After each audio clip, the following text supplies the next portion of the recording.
देखो 125 नंबर, पुरुष का प्रकृति पर नहीं, चेतन पर, चेतन का कारण पर नहीं, अंतःकरण पर, मन का तन पर नहीं, करण तन पर, और करण का पर नहीं, तन पर नियंत्रण शासन हो सदा, किंतु तन शासित ही हो, किसी का भी वह शासक नियंता न हो भोग्य होने से। यहाँ क्या कह रहे हैं, पुरुष की पिटाई हुई। पिटाई किसने की? प्रकृति ने की, कर्मों ने की। और उस पुरुष माने आत्मा, आत्मा जैसे ही आत्मा की पिटाई की, माने आत्मा के अंदर जो ज्ञान गुण है उसकी भी पिटाई हो गई, माने वो अपने ज्ञान गुण भी विकृत को प्राप्त हो गया।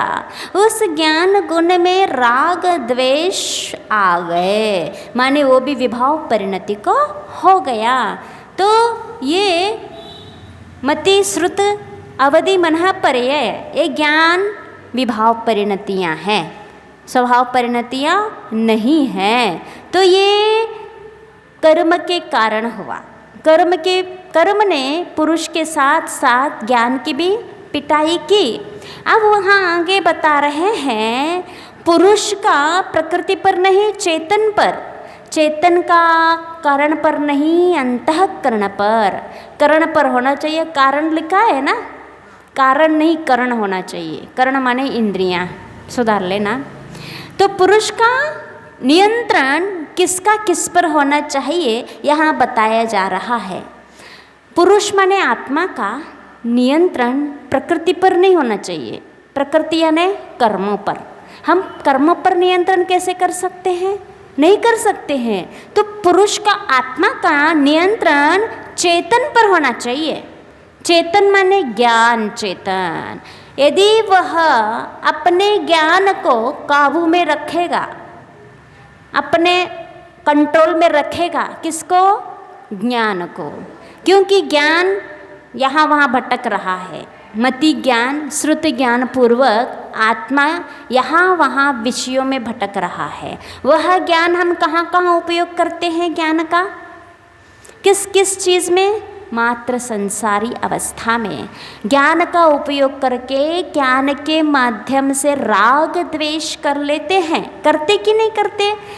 जिस चीज़ को हम जान लेते हैं, जो चीज़ जानकारी में आ जाती है, उसको हम अच्छा और बुरा कहे बिना नहीं रहते। मन में तो आता ही है, ये अच्छा है, ये बुरा है, ये हमारा है, ये पराया है। ये सब ज्ञान के कारण होता है। इसलिए कह रहे हैं पुरुष का आत्मा का किसके ऊपर कंट्रोल होना चाहिए? ज्ञान के ऊपर कंट्रोल होना चाहिए। हे आत्मन, तुम्हारा स्वभाव जानने का है, तुमने जान लिया, लेकिन जानने के बाद सिर्फ वहीं रुको, कंट्रोल करो ज्ञान को। अब अच्छा बुरा मत करो। जान लिया, बस इतना ही पर्याप्त है। जानने के बाद ये अच्छा है बुरा ये क्यों कर रहे हो? किसने बोला ये करने के लिए? एक कदम आगे कैसे बढ़ गए तुम? अब बढ़ गए माने तुम गए। ज्ञान के ऊपर तुम्हारा कंट्रोल नहीं है, ज्ञान आपके वश में नहीं है। इसीलिए चेतन का, पुरुष का चेतन के ऊपर क्या होना चाहिए? नियंत्रण होना चाहिए। हाँ, पुरुष का प्रकृति पर नहीं, चेतन पर, और चेतन का करण पर नहीं, अंतःकरण मन पर। करण माने इंद्रियां। ज्ञान किसको कंट्रोल में रखें? किस पर नियंत्रण रखें? इंद्रियों को मत कहो, आँख से मत कहो, मत देखो, नाक से मत कहो, मत सूंघो, अच्छा बुरा मत करो, लेकिन किसको समझाओ? मन को। अंतःकरण, यदि मन को कंट्रोल में रख देते हैं, फिर इंद्रियां अपने आप कंट्रोल में हो जाती है। ये क्रम बताया गया है। पुरुष का नियंत्रण किस पे होना चाहिए? ज्ञान पर। ज्ञान का नियंत्रण मन पर, फिर अंतःकरण मन पर, फिर मन का तन पर। मन का कंट्रोल किसका होना चाहिए? किस पे? तन पर और करण गण पर। करण गण माने पांचों इंद्रियां। मन किसको कंट्रोल में रखे? इंद्रियों पर और तन पर, शरीर पर, और करण गण का पर नहीं तन पर। क्या? सॉरी, यहाँ मन का तन पर नहीं, अच्छा, मन का तन पर नहीं करण गण पर, और करण गण का पर नहीं तन पर, माने शरीर पर। नियंत्रण शासन हो सदा। ये क्रम याद हो गया। पुरुष का नियंत्रण किस पे होना चाहिए? ज्ञान का मन पर, मन का इंद्रियों पर, इंद्रियों का तन पर। ये क्रम होना चाहिए। डायरेक्ट किसी भी छलांग मार करके पुरुष प्रकृति को कंट्रोल में नहीं रख सकता। यदि ज्ञान को कंट्रोल में रख ले तो पूरा सही काम हो जाता। और ज्ञान मन पर रख ले तो इंद्रियां अपने आप वश में रहेंगी, और इंद्रियां तन पे रख ले।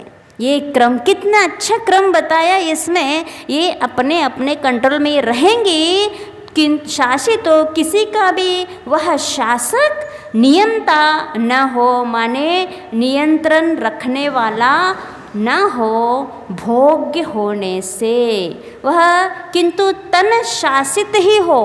तन कैसा है? शासित है, माने शासन करने योग्य है। तन का शासन किसी के ऊपर ना हो। तन लास्ट में है, अंत में है। अब इसका शासन किसी के ऊपर नहीं चलेगा क्योंकि ये भोग्य है। इसका शासन क्यों नहीं चलेगा? क्योंकि ये भोग्य है, ये भोगने योग्य है। इसीलिए इस तन का शासन किसी के ऊपर नहीं चलता। तन के ऊपर कौन शासन करेगा? बोलो, तन के ऊपर कौन शासन चलेगा करेगा? इंद्रियां। इंद्रिय के ऊपर कौन शासन करेगा? मन के ऊपर कौन करेगा? ज्ञान। ज्ञान के ऊपर कौन करेगा? आत्मा। हाँ, ज्ञान चेतन एक ही बात है। ज्ञानोपयोग कहते हैं चेतन, क्योंकि ज्ञान और दर्शन दो गुण ऐसे वो चेतनात्मक होती हैं। तो ये क्रम बताया गया है शासन करने का, लेकिन तन किसी के ऊपर भी शासन नहीं करता क्योंकि ये भोग्य है, भोगने योग्य वस्तु है। ये इसके द्वारा भोगा जाता है। पांचों इंद्रियों से, इस तन से कारण ये पांचों इंद्रिय भी निमित्त बनती है भोगने के लिए। इसीलिए तन भोग्य होने के कारण ये किसी के ऊपर भी शासन नहीं कर सकती है। लेकिन यह संसार में उल्टा हो रहा है। तन जैसा चाहता है मन वैसा करता है, और मन जैसा चाहता है वैसे आत्मा कर रही है। होता है कि नहीं? ये क्रम जो उल्टा बताए, उल्टा चलती संसारी आत्मा उल्टा चल रहा है। क्योंकि शरीर चाहता है कि हमें अच्छा खाने को चाहिए, अच्छा स्वस्थ रहने के लिए, चमक दमक के लिए सब चाहिए, तो इंद्रियां उनका पूर्ति कर लेती है। तन का मान मतलब तन का शासन किसके ऊपर हो गई? इंद्रियों पे हो गई। और इंद्रियां चाहती है अच्छा बुरा, मन सुन लेता है और इंद्रियों के अनुसार कर लेता है। फिर मन जैसा चाहता है ज्ञान वैसा करने लगता है, और ज्ञान जैसा करता आत्मा करने लगता है। ये उल्टी चाल चलने के कारण ही संसार बढ़ रहा है। यदि जो मूक माटी में जो शासन की जो विधि प्रक्रिया बताई गई है, क्रम बताया गया है, इस प्रकार का नियंत्रण यदि रखें तो ये संसार से उल्टा मोक्ष मार्ग हो जाएगा। और यहाँ जो बताए उसके उल्टा चल जाएगा तो संसार का मार्ग हो जाएगा। और सर्वे सर्वा शासक हो पुरुष, गुणों का समूह, गुणी संवेदक भोक्ता होने से। और शासक कौन है? सर्वे सर्वा पुरुष, आत्मा सबसे ऊंचा है। एक को उसने ज्ञान को नियंत्रण में कर लिया, सब अपने आप नियंत्रण में आ जाते हैं। सबसे ऊंचा शासक कौन रहा? आत्मा। कुछ कह रहे थे?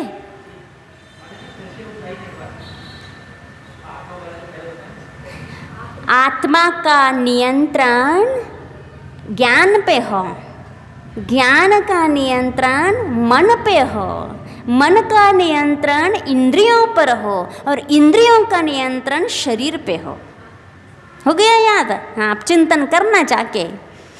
और ये चिंतन करना, ये तो बताया क्रम, और इस क्रम से जो चलेगा वो मोक्ष मार्गी है। और इसके उल्टा जो चलेगा वो संसार मार्गी, ये समझ लेना। तो सर्वे सर्वा शासक हो पुरुष, गुणों का समूह गुणी संवेदक भोक्ता होने से। देखो, भोग्य शरीर है और भोक्ता आत्मा है। आत्मा भोक्ता है, जो भोक्ता होता है वो शासक होता है, और जो भोग्य होता है वो शासन योग्य होता है। ठीक, तो इसीलिए आत्मा भोक्ता है। चेतन की क्रियावती शक्ति जो बिना वेतन वाली है, सक्रिय होती है, चेतन की इस स्थिति को अनुमति प्रेषित करती शिल्पी के अधरों पर स्मित उभर आती है। क्या? चेतन की क्रियावती शक्ति जो होती है, मतलब ज्ञान की जो क्रियावती, ज्ञान का जो कार्य होता है, ज्ञान की जो क्रिया होती है, वो जो शक्ति है वह सक्रिय होती है और वो बिना वेतन वाली होती है। कुछ वेतन उसको नहीं चाहिए, उसके बदले में वो जो कार्य चेतना शक्ति, आत्मा की जो चेतना शक्ति है, वो चेतना शक्ति जो भी काम करती है उसके बदले में किसी भी प्रकार की वेतन वो नहीं मांगती है। और इस स्थिति की अनुमति प्रेषित करती शिल्पी की अधरों पर स्मित उभर आती है, यानी मुस्कान उस शिल्पी के ओंठों पर आ जाती है। उपयोग का अंतरंग ही रंगीन ढंग वो योगों में रंग लाता है। शिल्पी के अंग अंग चालक से चालित यंत्र सम संचालित होते हैं और सर्वप्रथम शिल्पी का दाहिना चरण मंगलाचरण करता है। शनय शनय ऊपर उठता हुआ फिर माटी के माथे पर उतरता है। अब उतरा, कितने दिनों बाद उतरा माटी के माथे पर। कब से, कितने दिन से चल रहा था ये माटी के ऊपर पैर रखने के लिए, सब मना कर गए थे। फिर बाद में बहुत सारे वाद विवाद संवाद, सब सोच विचार सब होने के बाद अब क्या हो गया, उपयोग का अंतरंग ही रंगीन ढंग वो योगों में रंग लाता है। दो चीज़ें होती है, एक उपयोग और एक योग। योग मन वचन काया, और उपयोग आत्मा की प्रवृत्ति कहिए या आत्मा का व्यापार कहिए। आत्मा का व्यापार उपयोग कहलाता है, और वह आत्मा का उपयोग ही, व्यापार ही मन वचन काय में बल ले आता है। जब आत्मा उद्युक्त होता है, करने के लिए प्रयत्नवान होता है, वही उसका उपयोग है। और उस प्रयत्नशीलता को देख करके हमारे मन वचन काय बल पा लेते हैं, उसमें रंग आ जाता है। और शिल्पी के अंग अंग चालक से चालित यंत्र सम संचालित होते हैं। इस प्रकार का जब चेतन, ज्ञान चेतन जब तैयार हो गया, यह उपयोग है।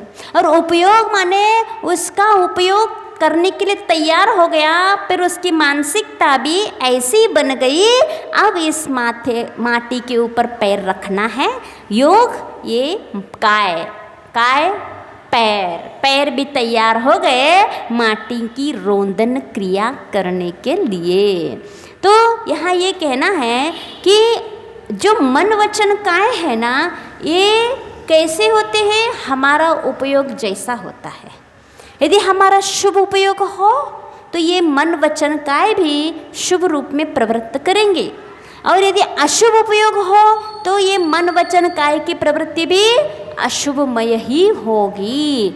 इसीलिए हमारी परिणति या आत्मा का व्यापार शुभ होना चाहिए, अच्छा होना चाहिए, सही उद्देश्य होना चाहिए। स्वरूप को जिसने समझ लिया है उसका उपयोग शुभ होता है, और जिसने स्वरूप को नहीं समझा, सम्यक दर्शन को प्राप्त नहीं किया, तो उसका उपयोग हमेशा कौन सा रहता है, अशुभ उपयोग रहता है। लेकिन अशुभ उपयोग और योग मन वचन काय की जो प्रवृत्तियाँ होती वो योग कहलाती है।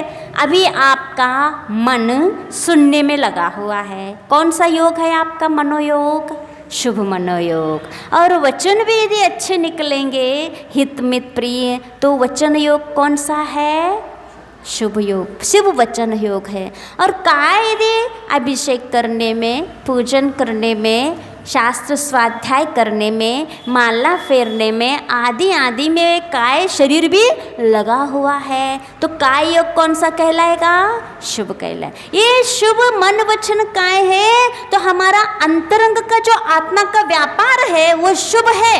इसीलिए मन वचन काय भी शुभ में लगे हुए हैं। ठीक, तो ये शिल्पी का दाहिना चरण क्या करता है? मंगलाचरण करता है। शनय शनय माने धीरे धीरे ऊपर उठता हुआ फिर माटी के माथे पर उतरता है। चंद्रमा के चांदनी को तरसती चतुरी चकवी सम। कौन?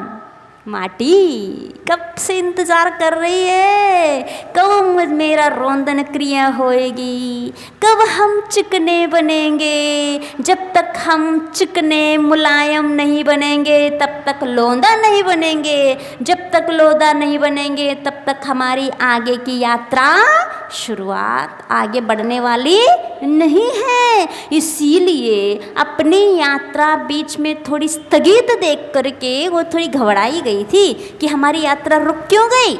जो साधना के बल पर शिल्पी कर रहा था तब ये बीच में उसको रोंदने के लिए कोई तैयार नहीं था। अब सब समझ गए और रोंदन क्रिया अब शुरू हो गई। इसलिए कह रहे हैं चंद्रमा की चांदनी को कौन तरसता है?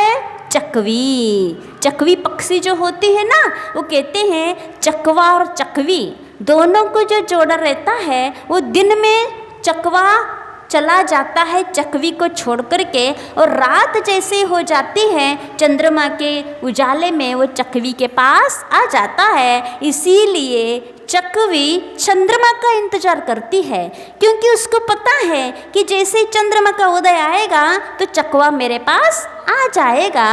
इसीलिए चकवी किसका इंतजार करती है? हाँ, आपको याद है यदि किसी ने पद्म पुराण पढ़ा हो, जब अंजना है ना, जब अंजना का त्याग कर दिया था पवनंजय ने और 22 साल तक उसका मुंह नहीं देखा और वह युद्ध के लिए चला गया, और युद्ध के लिए जैसे ही नगर से बाहर निकला और पहले ही रात्रि में जहाँ पड़ाव डाला, वहाँ पड़ाव डालने के बाद एक चकवी रो रही थी, हाँ, और शोक कर रही थी। और पहले के राजा लोग, मंत्री लोग जो होते थे वो पक्षी और पशुओं के भी शब्द समझ जाते थे, आवाज़ सुन लेते थे, उनको समझ में आता था कि ये क्या बोल रहे हैं। तब वो चकवी के शोक, उसकी पीड़ा समझ जाते, वो रो रही थी चकवी की शाम हो गई, रात हो गई, चंद्रमा का उदय हो गया, लेकिन मेरा चकवा अभी वापस। इस घटना को देख करके पवनंजय को अंजना की याद आ जाती है। ओहो, एक रात की तड़फन ये है चकवी, वो भी पक्षी है, पक्षी होन, और एक रात। मेरी अंजना तो 22 साल से मैंने छोड़ दिया, उसकी स्थिति कैसी हो रही होगी। फिर उससे रहा नहीं गया, फिर वो छुपके से अंजना के पास आया था। ये होती चकवी की छटपटाहट चंद्रमा के लिए। वो चंद्रमा को इसलिए देखती है जैसी चंद्रमा हो उदय आएगा तो चकवा मेरे पास आ जाएगा। तो चंद्रमा के चांदनी को तरसती चतुरी चकवी सम शिल्पन चरण का स्वागत करती माटी, अपना माथा ऊपर उठाती हुई, अपना माथा ऊपर उठाती है और उस शिल्पी के चरणों का स्वागत करती है। क्योंकि जब कभी हमारा हितैषी, हमारा शुभ चिंतक जब हमारे पास आ जाता है तो हम उनका स्वागत करते कि नहीं करते? करते हैं। जो जिसके पास होता है अच्छे शब्दों से, अच्छे व्यवहार से, अच्छे भेंट वगैरह ले करके उनका स्वागत के लिए हम खड़े हो जाते हैं। ऐसे ही माटी ने उस चरणों के स्वागत के लिए अपने माथा ऊपर उठाती है। ऊपरील नीचे की ओर, निचली ऊपर की ओर, झटपट झटपट से उल्टी पलटी जाती माटी। शिल्पी के पदों ने अनुभव किया, संभव को संभव किया, सम लगा यह मृदुता का परस पार पर परख रहा है। परम पुरुष को कहीं जो परस की पकड़ से परे है। जैसे ही उसकी रोंदन क्रिया शुरू हो गई, झटपट झटपट मने ऊपर की नीचे, नीचे की ऊपर माटी हो रही है। जैसे चक्की वगैरह में आटा होता है ना, ये गेहूं चले जाते हैं तो वैसे ही ये भी हो रहा है। तो ये जो उसको ये स्पर्श लगा, उसके पैरों को, शिल्पी के पैरों को, जो माटी के मृदु को स्पर्श जो हुआ, वो स्पर्श उस पैरों को ऐसा अनुभव हुआ जैसे स्पर्श से अतीत प्रभु होते हैं। प्रभु जो होते हैं, भगवान जो होते हैं, वो स्पर्श से पार होते हैं। उस पार परख रहा परम पुरुष को कहीं जो परस की पकड़ से परे हैं, उन पैरों को ऐसा लगा इतनी मृदु स्पर्श से कि हम प्रभु के स्पर्श को पार कर रहे हैं। यहाँ पर मखमल मार्दव का मान मर मिटा सा लगा। आम्र मंजरी मंजरी कोमलतम कोपलों की मसृणता भूल चुकी अपनी अस्मिता। यहाँ पर देखो, अब उस माटी की चिकनाई का उपमा की कहाँ दे रहे हैं? मखमल। जो ये मखमल है ना, ये मखमल कितना कोमल होता है, कितनी मृदु होता है। वो मृदु होने के नाते उसको भी घमंड रहता होगा, इसलिए कह रहे हैं मखमल मार्दव का मान। उसके अंदर जो मुलायमता है, जो मृदुता है, उसके मृदुता को लेकर के उसको जो मानता वो भी खंडन हो गया। किससे? इस माटी की मृदुता के आगे। मतलब मखमल की मृदुता टिक नहीं पाई इस माटी की मृदुता के आगे सामने। और आम्र मंजरी मंजरी कोमलतम कोपलों की मसृणता माने चिकनापन। मसृणता माने चिकनापन। किसकी चिकनापन? जो आम्र की मंजरी रहती है उसकी जो कोमल कोमल कोपले रहती है, जो बहुत सॉफ्ट होती है, बहुत कोमल होती है। आम की पेड़ में जो कोपल होती है ना, आगे के छोटे छोटे, वो बहुत चिकने होते हैं। वह भी भूल चुकी अपनी अस्मिता माने अपनी सत्ता को। वह कोमल कोपल भी कह रही है मेरी मृदुता कुछ नहीं है इस माटी के सामने, इस माटी की मृदुता के सामने। अपने उपहास को सहन नहीं करती, लज्जा की घूंघट में छुपी जा रही है और कुछ कुछ कोपवती हो आई है। अन्यथा उसकी बाहरी पतली त्वचा हल्की रक्तजला लाल क्यों है? देखो क्या कह रहे हैं, जो कोपल होती है ना पेड़ की, पत्तों के आगे छोटे छोटे, इमली के पेड़ देखा हो आपने, तो इमली के पेड़ में छोटे छोटे आगे फूल आते हैं, बहुत कम लाल वाले होते हैं। हाँ, ऐसे आम्र मंजरी, ऐसे लाल लाल छोटे छोटे जो फूल जैसे उसको कोपल बोला जाता है, वो इतने मृदु होते हैं कि वो बहुत सॉफ्ट। उससे भी ज़्यादा मृदुता किसकी हो गई? माटी की। और इस प्रकार के माटी की मृदुता को देख करके उसको भी गुस्सा आ गया। किसको? उस कोपल को। इसीलिए कह रहे कोपल इसलिए लाल है, वरना वो लाल नहीं होती। उसको गुस्सा इसलिए आए कि मुझसे भी बढ़कर ये माटी हो गई, इसलिए उसको गुस्सा आ गई। इसलिए कोपले कैसे होती है? लाल होती हैं। कभी भी वो कोपले दिख जाए तो मोक माटी का याद करना, ये कोपले लाल क्यों हैं, है ना। तो ये होता है ईर्ष्या। क्या होता है? भले हमारे अंदर गुण आ भी जाएं और हमारे अंदर गुणों की ओर दृष्टि नहीं है, लघुता नहीं रही, अहम का यदि त्याग नहीं किया और बाकी गुण आ भी जाएं, यदि अहम नहीं गया तो वहाँ दूसरों के गुणों को देख करके, दूसरों को बढ़ती को देख करके अपने अंदर अहंकार मान है, इसलिए क्रोध आ जाता है। जैसे ही क्रोध क्यों आता है? जैसे ही मान को धक्का लग जाता है त्यों ही क्रोध उभर आ जाता है। जैसे मान लो आपसे किसी ने कुछ कह दिया कि ये ऐसा है, तुम अच्छा नहीं है, इसका व्यक्तित्व कुछ भी कह दिया तो आपके मान को क्या हो जाएगा? धक्का लग जाए। और जैसे ठेस लगेगी मान कषाय को तो क्रोध उमड़ आ जाएगा। तो क्रोध आने में मूल कारण क्या है? मान कषाय। इसीलिए कहते ये मनुष्य मान का पुतला है। ये मनुष्य के अंदर यदि मान कषाय थोड़ी सी भी कम हो जाए तो और कषाय अपने आप ठंडी पड़ जाएंगी। और यदि मान को धक्का लग जाता तो क्रोध आ जाता है, और क्रोध आ जाएगा तो सारा काम बिगड़ जाता है। इसीलिए मान को हल्का करो, मान को उसको कम करो, मान कषाय को। तो इसके पास मान कषाय के कारण उसको धक्का लग गया कि मुझसे ही ज़्यादा मृदुता इस माटी के पास आ गई, इसलिए उसके लाल रक्त हो गई, इसलिए वह हल्की लाल होती है कोपले। मोम की माँ माटी की मृदुता चुप रह न सके, गुप रहस न रह सका, बोल पड़ी वह, चाहो सुनो सुनाते हूँ कुछ सुनने सुनाने की बातें। अब जो मृदुता थी माटी की, मोम जैसे मृदुता, वो क्या बोलती है, सुनो मैं सुनाती हूँ सुनने की बातें। उस सत्ता का किस तरह अतिशय बता दूँ, परिचय बता दूँ तुम्हें। जो सत्ता है, जो सत्ता अस्तित्व जो होता है, हर व्यक्ति का अस्तित्व अपने आप में महत्वपूर्ण होता है और सत्ता कभी मिटती नहीं है। उसकी पर्याय, उसकी दशाएं भले ही बदल जाएं, लेकिन सत्ता कभी नहीं मिटती। द्रव्य की सत्ता मिटती है क्या? आपकी आत्म तत्व की जो सत्ता है वो हमेशा रहेगी, चाहे आपकी पर्याय बदल जाएं, उस आत्मा की दशाएं बदल जाएं, बिगड़ जाएं, लेकिन मिटती नहीं है। तो बिगड़ी हुई सत्ता तो है पर सत्ता आत्म तत्व कभी मिटता नहीं है।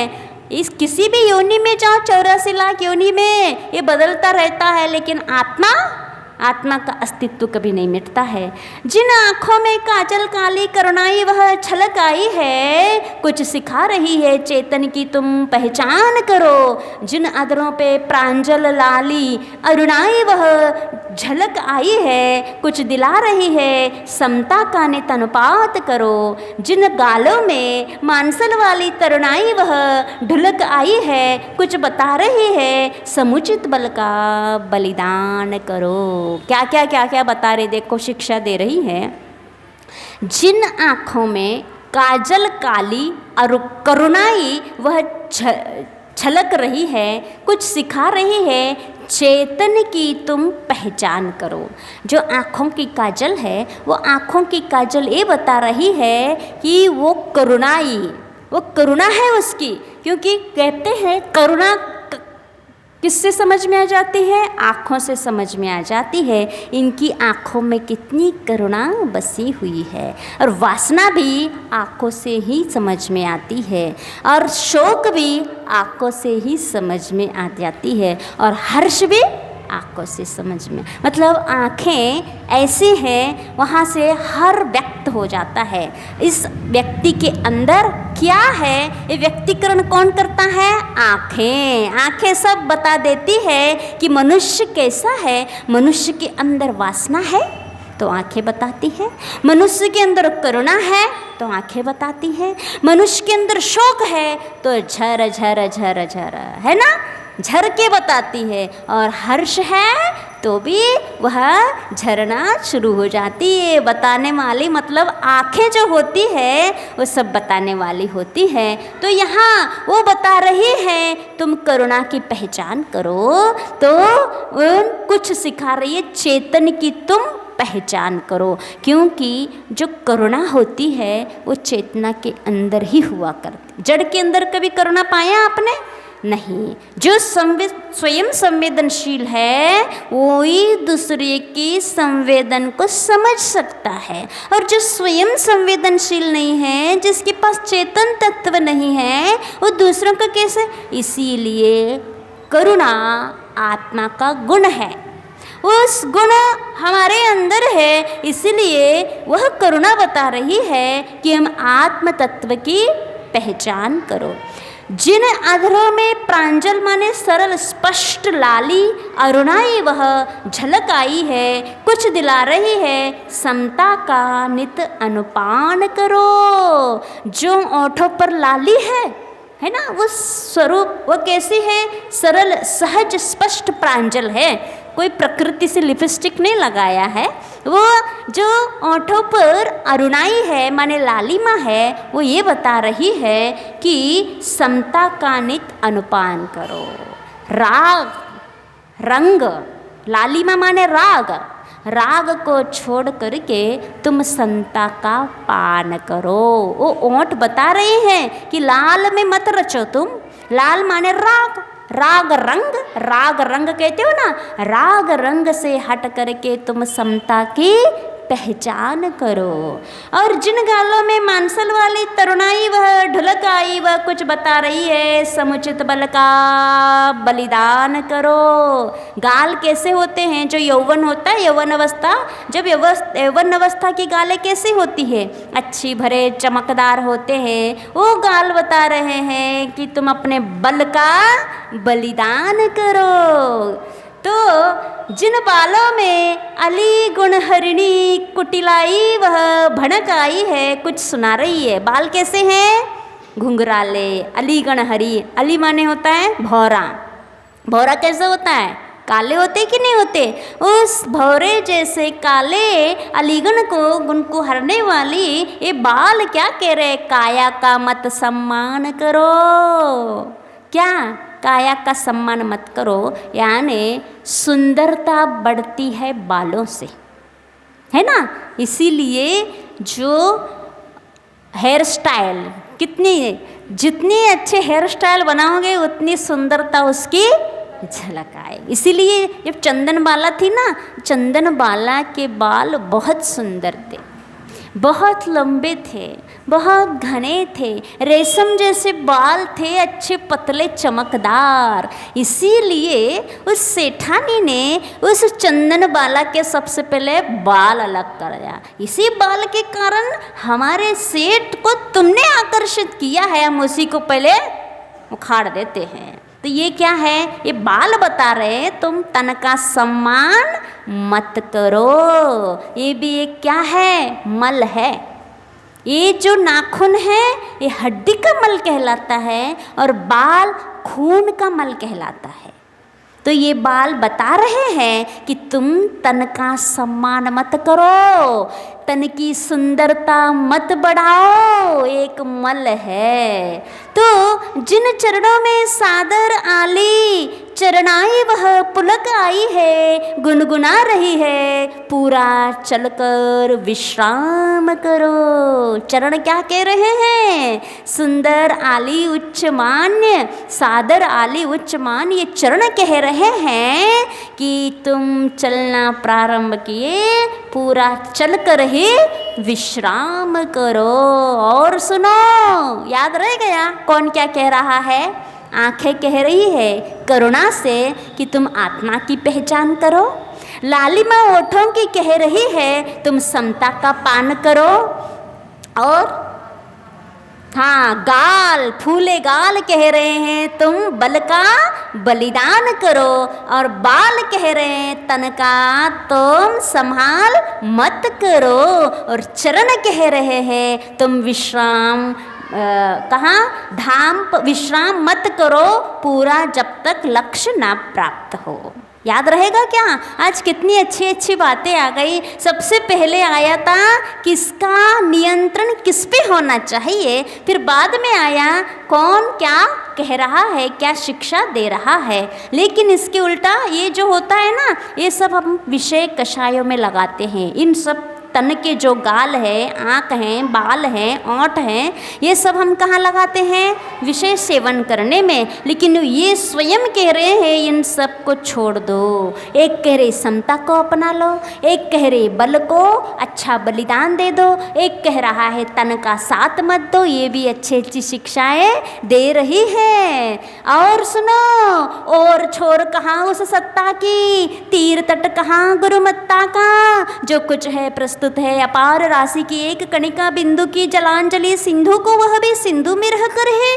यूं कहती कहती मुदिता माटी की मृदुता, मौन का घूंघट मुख पर लेती। वो सत्ता के बारे में बता रही है। जो सत्ता होती है ना, बहुत महान विशाल होती है, क्योंकि सत्ता कभी मिटती नहीं है, जहाँ भी जाओ उसका अस्तित्व पाया जाएगा। तो यही कह रही